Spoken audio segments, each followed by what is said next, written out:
পারমাণবিক ইস্যু নিয়ে গত ১৩ জুন ইরানে আকস্মিক হামলা চালায় ইসরায়েল। এরপরই পাল্টা হামলায় ইসরায়েল জুড়ে ক্ষেপণাস্ত্রের ঢেউ চালায় আয়াতুল্লাহ বাহিনী, যেগুলো প্রতিহত করতে ইসরায়েলদের থার্ড প্রতিরক্ষা ব্যবস্থা প্রায় ফুরিয়ে আসছিল। এমন পরিস্থিতিতে মধ্যপ্রাচ্যে ইসরায়েলকে টিকিয়ে রাখতে নেতানিয়াহুর সরকারের পাশে দাঁড়ায় যুক্তরাষ্ট্র। তখন ইসরায়েলকে সহায়তা করার জন্য সৌদি আরবকে প্রস্তাব দিয়েছিল ট্রাম্প প্রশাসন, তবে যুক্তরাষ্ট্রের সেই প্রস্তাব ফিরিয়ে দেয় সৌদি আরব। প্রশ্ন হচ্ছে, ওয়াশিংটনের এমন প্রস্তাব ফিরিয়ে দিয়ে কি বার্তা দিল রিয়াদ? বিস্তারিত জানাচ্ছেন শেখ ফরিদ। ইরান ইসরায়েলের টানা ১২ দিনের যুদ্ধে ইসরায়েলি শহরগুলোতে ৪২ দফা ক্ষেপণাস্ত্রের ঢেউ চালায় আয়াতুল্লাহ আলী বাহিনী। এই সময় ইরানের শত শত ক্ষেপণাস্ত্র প্রতিহত করতে গিয়ে তীব্র সংকটে পড়ে ইসরায়েলি থার্ড প্রতিরক্ষা ব্যবস্থা। এই সংকট মুহূর্তে এগিয়ে আসে ইসরায়েলের মিত্র যুক্তরাষ্ট্র। তখন ইসরায়েলকে সহায়তা করার জন্য সৌদি আরবকে প্রস্তাব দিয়েছিল যুক্তরাষ্ট্র, তবে ওয়াশিংটনের এমন প্রস্তাব প্রত্যাখ্যান করে সৌদি সরকার। দুই মার্কিন কর্মকর্তার বরাত দিয়ে এমন চাঞ্চল্যকর তথ্য জানায় মধ্যপ্রাচ্য ভিত্তিক সংবাদ মাধ্যম মিডল ইস্ট আই। প্রাণ UHT মিল্ক, শুদ্ধতায় ও মমতায় সবসময় সেরা স্বাদে।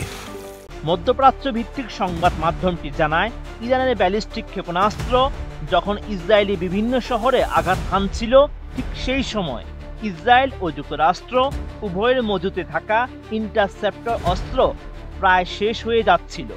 এমন সংকটময় সময়ে সৌদি আরবের থার্ড ব্যাটারির সাহায্য চেয়েছিল ওয়াশিংটন।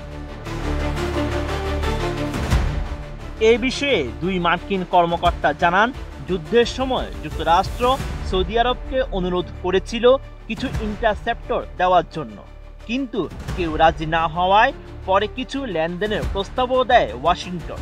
তবে সেই আহ্বানে সাড়াও দেয়নি সৌদি আরব।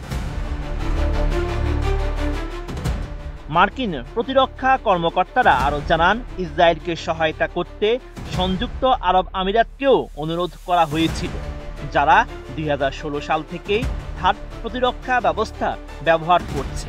তবে তারা ইসরায়েলকে ইন্টারসেপ্টর সরবরাহ করেছে কিনা তা নিশ্চিত করেনি কেউই। সৌদি আরবের এই প্রত্যাখ্যান ওয়াশিংটনের জন্য কষ্টদায়ক, বিশেষ করে যখন যুক্তরাষ্ট্র মধ্যপ্রাচ্যের নেটো গঠনের লক্ষ্যে ইসরায়েল ও উপসাগরীয় দেশগুলোর প্রতিরক্ষা ব্যবস্থাকে একত্র করার চেষ্টা করছিল। বিশ্লেষকদের মতে, বর্তমান প্রেক্ষাপটে সৌদি আরব ও অন্য আরব রাষ্ট্রগুলো ইসরায়েলকে সহযোগী নয়, বরং প্রতিপক্ষ হিসেবেই দেখছে, বিশেষ করে গাজা, লেবানন, পশ্চিম তীর ও সিরিয়ায় ইসরায়েলের একতরফা সামরিক অভিযানগুলোর প্রেক্ষিতে। ইউরেশিয়া গ্রুপের মধ্যপ্রাচ্য বিভাগের ব্যবস্থাপনা পরিচালক ফিরাস মাকসাদ জানান, ইসরায়েলের লাগামহীন আগ্রাসনের কারণে সৌদির অবস্থান আরও কঠিন হয়েছে। ইরান দুর্বল হলেও সৌদি এখন তুরস্কের দিকে ঝুঁকছে, এমনকি ইরানের সঙ্গেও ঘনিষ্ঠ হওয়ার পথ খুঁজছে। Sheikh Farid, ATN news.